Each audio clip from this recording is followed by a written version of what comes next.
شیخ الحدیث و تفسیر حضرت مولانا مفتی ظہر ولی خان صاحب رحمۃ اللہ علیہ کی ہے، جو گزشتہ روز ہی وفات پا گئے۔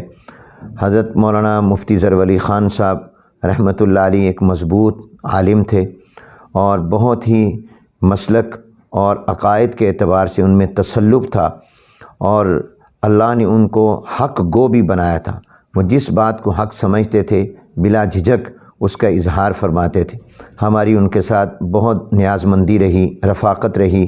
وفاق المدارس العربیہ پاکستان کی مجلس عاملہ کے وہ رکن رہے، اپنے مفید مشوروں سے نوازتے تھے، اور ایک مرتبہ مجھے ان کے ساتھ سفر حرمین شریفین کا موقع بھی ملا، اور ہم اکٹھے ہی جدہ پہنچے، پھر مدینہ منورہ میں بھی ملاقاتیں رہیں مسجد نبوی میں، اور ان کی مجلس میں علمی نکات ہوتے تھے، اور ماشاءاللہ ان کی گفتگو جو ہوتی تھی وہ علمی لطائف سے بھرپور ہوتی تھی۔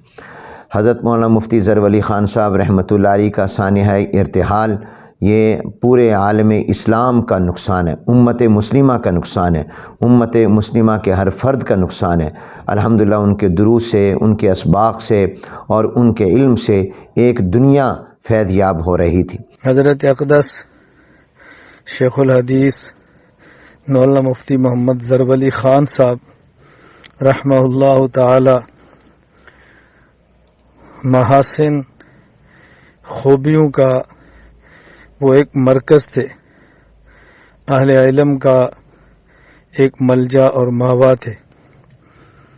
فتوے کا میدان اللہ رب العزت نے ان سے سجایا تھا، دارالافتاء کی زینت تھے، قرآن کریم کی تفسیر کے ماہر، حدیث پاک کے بہترین شارح، اور اس امت کے بہت بڑے فقیہ اور مفتی وقت تھے۔ ہزاروں تلامذہ ان کے پورے عالم میں پھیلے ہیں، ایک جہان نے ان سے فیض حاصل کیا ہے۔ علم و فضل کا ایک عظیم باب کل بند ہو گیا۔ فقاہت اور جرت کی ایک درسگاہ جس کا باب کل بند ہو گیا۔ مولانا مرحوم بے شمار خوبیوں کے مالک تھے۔ جہاں علم و عمل، جرت اور فقاہت کی خوبیاں تھیں، وہیں مولانا کے اندر مہمان نوازی والی خوبی بھی اللہ پاک نے کوٹ کوٹ کر بھری ہوئی تھی، اور وہ ہر دوست اور ساتھی کا مزاج جانتے تھے، اسی مزاج کے مطابق مہمان نوازی ہوتی تھی، اور ہر کام میں، ہر عمل میں یہ مولانا کی زندگی کو دیکھا ہے کہ سنت کو پیش نظر رکھا جاتا تھا۔